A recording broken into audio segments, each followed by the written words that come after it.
छोटे भाई बहन अभी पढ़ रहे हैं या कोई भी रिलेटिव में है, क्लास 7 से उसके ऊपर ध्यान देना चालू कीजिएगा। अगर क्लास 7 तक उसको कुछ भी नहीं आता है तो भी टेंशन नहीं लेना है, पूरा बारूद भरा है उसमें। 7 से पहले पढ़ के क्या कर लिए आप? हमरा तो यादो नहीं है कौन सी था, एगो चैप्टर याद है, नल एंड दमयंती अंग्रेजी का, और कुछ याद नहीं है। अरे उसमें आपको बैठ के सिखाता है कि 4 घंटा 5 घंटा सस्टेन कर लेते हैं कि नहीं। और आजकल का माई बाप सोचता है कि नर्सरी में नोबेल पुरस्कार ले ले अर्थशास्त्र का अगर ऐसा ना कोचले रहता है तो बचपना छीन लेता है। कोई एकदम नॉर्मल रखिए। क्लास 7 के बाद उसको टोकना चालू कीजिए। क्यों? क्योंकि अगर क्लास 7 पे नहीं सुधरा तो 8 में बिखर जाएगा, और 8 में किसी को भी सुधर जाना चाहिए। कक्षा 8 तक आपको हर हाल में सुधरना है, वरना 9th चौपट हो जाएगा। और सोचो 9th ऐसा है ना कि 9th चौपट हुआ तो 10 को चौपट करेगा। यानी ओवरऑल आपके लिए कहां से तैयारी करना है कि लड़का अगर क्लास 7 में भी है तो 50% भी मेहनत कर रहा है तो ठीक है, लेकिन जब क्लास 8 में गया तो अपना 70% फोकस करे। 70% समय पढ़ने में ना लगाए, मतलब जो टीचर बता रहे हैं उसको 70% कम से कम बुझा जाना चाहिए। समस्या ये नहीं है, लोग आरोप लगाते हैं कि मेरा बचवा नहीं पढ़ रहा है। हकीकत में उस बचवा से पूछिए कि मास्टर जो पढ़ा रहे हैं ना उसके दिमाग में नहीं घुस रहा है, वरना डाउनलोडिंग पावर तो उसका गूगल से तगड़ा है। अरे एक बार इंस्टॉल करके तो देखो, कभी डिलीटे नहीं मारेगा वो। यहाँ पर अब गलती हो जाता है, पगला रहा है वहां पर। हमसे, हम क्लास 7 की बात बता रहे हैं, हमसे एक मैडम थी जो स्कूल में तो मैडम ही लोग ज्यादा पढ़ते, ए उठो स्टैंड अप, बताओ व्हाट इज इंडिया, भारत क्या है। हम इंडिया इज ए कंट्री बोलना चाहिए, हम डरा गए। India is a good citizen Bharat एक अच्छा नागरिक है। बताओ ये कभी हो सकता है? हमें ये पता ही नहीं था कि सिटीजन मतलब क्या होता है। बस एक ही चीज का पता होता था कि इंडिया माने हमारा कंट्री, गुड माने बहुत अच्छा, इंडिया इज गुड सिटीजन। बस लाल डस्टर जो होता है ना मिटाने वाला, ओका लकड़ी पीछे लगा होता, हाथवा उल्टा करके पढ़ता है तुम लोग, पढ़ता है तुम लोग यहाँ पे, हाँ। अब वही हम लोग बोलते पढ़ाती हैं आप लोग, तो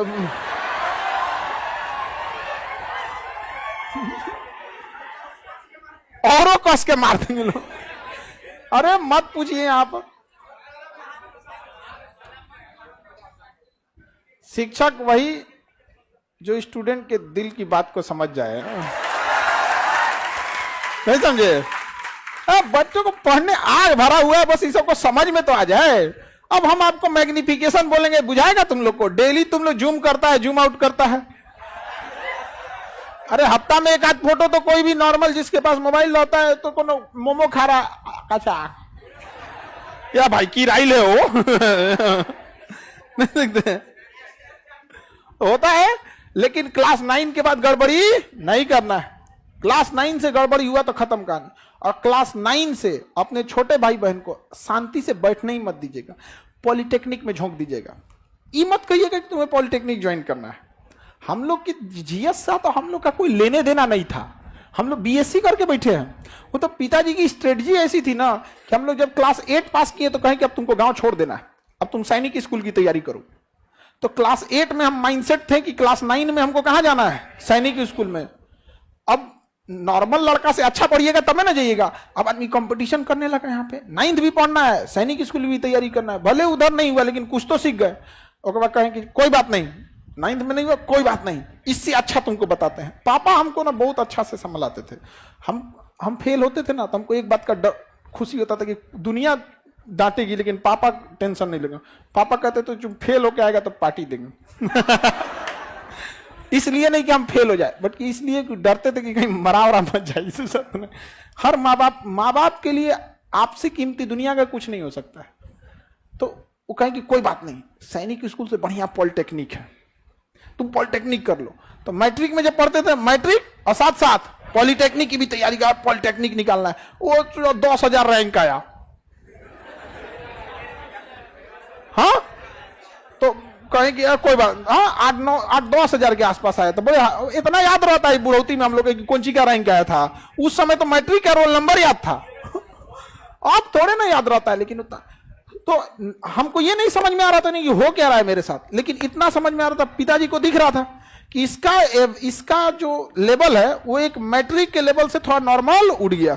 फिर 11th में तुम एक काम कर, एनडीए की तैयारी कर, एनडीए उससे जबरदस्त है, देख लेफ्टिनेंट बन जाएगा इतना कम उम्र में, खटाक से लाल बत्ती की गाड़ी मिलेगी, ये वो। हम क्या, तो तैयारी कभी छोड़ना ही नहीं है। आप अगर ग्रेजुएशन करके या इंटर पढ़ के घर बैठ गए रहते ना, तो अभी जिस लेवल पे हैं इससे भी नीचे रहते कि नहीं रहते। इसलिए तैयारी छोड़ना ही नहीं है। और हम लोग से कोई हमसे एक आदमी पूछे कि सर आप अपना अभी के हिसाब से आप अपने आप को क्या समझते हैं, कहता I am a student of society, मैं इस समाज का एक विद्यार्थी हूं। आप लोग के लिए हम शिक्षक हैं, but what I am a student of this society. ये समाज हमको डेली कुछ ना कुछ सिखाता है कि समाज इंतजार करता है कि आप कब गिरिए, हम गिद्ध की तरह नोचेंगे आपको। समझ में आ गया कि नहीं आएगा। हम हिंदुस्तान वाले अगर आगे ना भी बढ़े ना, शांति से टांग ना लड़ाए दूसरे के काम में ना, तो हिंदुस्तान में वो काबिलियत है 10 साल में इतना आगे निकल जाएगी कि अमेरिका, रूस, चाइना देखते रह जाएंगे। हम लोग परेशान किससे हैं? पैर खींचने वालों से, केकड़ा के बीच में नहीं, केकड़ा खींचते, परेशान है हम लोग यहां पर।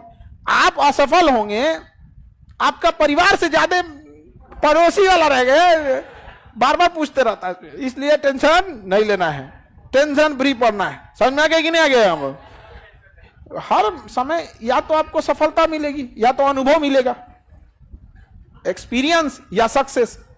और हमेशा याद रखिएगा, experience beats the knowledge. Experience हमेशा ना नॉलेज को पीछे कर दे। आईआईटी के इंजीनियर को बुला के लाइए, मिस्त्री को बुला के लाइए, खोलवाइए पंखवा, दाएं दाएं मार देगा, यहाँ टेस्टर लगाएगा, यहाँ पत्ती टेढ़ हो गया है, हवा नहीं दे रहा है जी, अपन साइन थीटा कॉस थीटा करते रह जाएंगे। तो आपके पास क्या मिलेगा? एक्सपीरियंस।